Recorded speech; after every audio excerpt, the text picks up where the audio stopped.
Hello viewers, today I am sharing with you a very recent update in the aviation sector in India.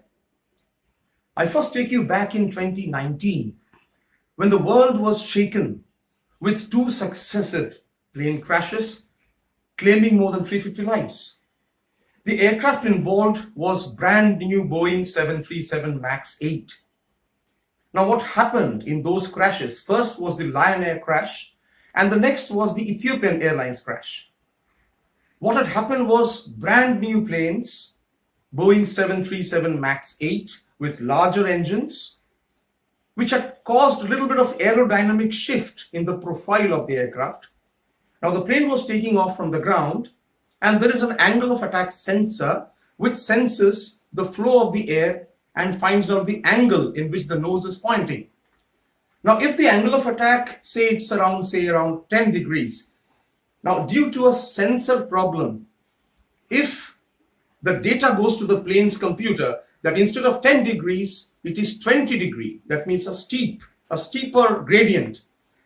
In such a case, that means for excessive angle of attacks, Boeing had introduced a software which is known as MCAS, Maneuvering Characteristics Augmentation System. In short, we call it MCAS. Now, the MCAS software was configured in such a way that the moment there is an excessive angle of attack, the MCAS software will actually work here in the tail section and it will bring up the tail, which means now the nose will come down. So if this happens just after takeoff, maybe the aircraft is climbing at a steady 10 degrees or a 15-degree altitude, but then if due to a sensor problem or blocked sensor, if a wrong data goes to the flight management system, FMS, automatically as per the programming, MCAS will act and the plane's nose will come down and the tail will go up. So as a result of which, there were two crashes and the entire aviation sector was shaken. In 2020, last year, Boeing brought a number of changes, reconfigured the software, introduced patches to make sure that the plane's safety features are now enhanced. The problem was that even pilots did not know.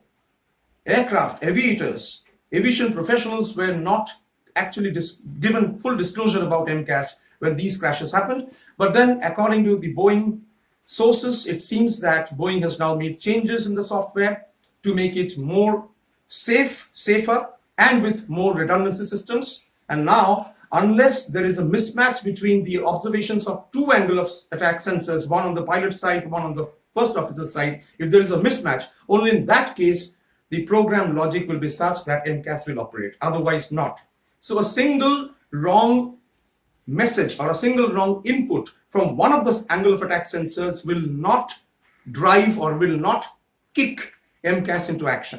So that was basically what happened. But now, yesterday, the Director General of Civil Aviation has now allowed Boeing 737 MAX 8 planes to fly once again in the country. There was a ban of more than 2 years around the world. So it's a good news for operators like SpiceJet and other companies like Fly Dubai who use this particular brand of aircrafts. Even Jet Airways used to have a number of Boeing 737 MAX 8 planes in their fleet. Also in India, Akasha Airline, which is being promoted by Mr. Rakesh Jhunjhunwala, India's richest investor. This airline company is also, according to sources, this company will also have Boeing 737 MAX 8. So yesterday, the Director General of Civil Aviation has formally stated that Boeing 737 MAX 8 planes can be flown once again. I'm sure there will be a safety audit before these planes are again inducted, but then SpiceJet has stated that they are going to start operations next month using this particular model. Hope definitely there will be better safety audits and pilots will have full command over the interaction and the interoperability of MCAS and the other electronic systems in the cockpit, the avionics, and the plane Boeing 737 MAX 8 will have happy landings. Thanks a lot for watching.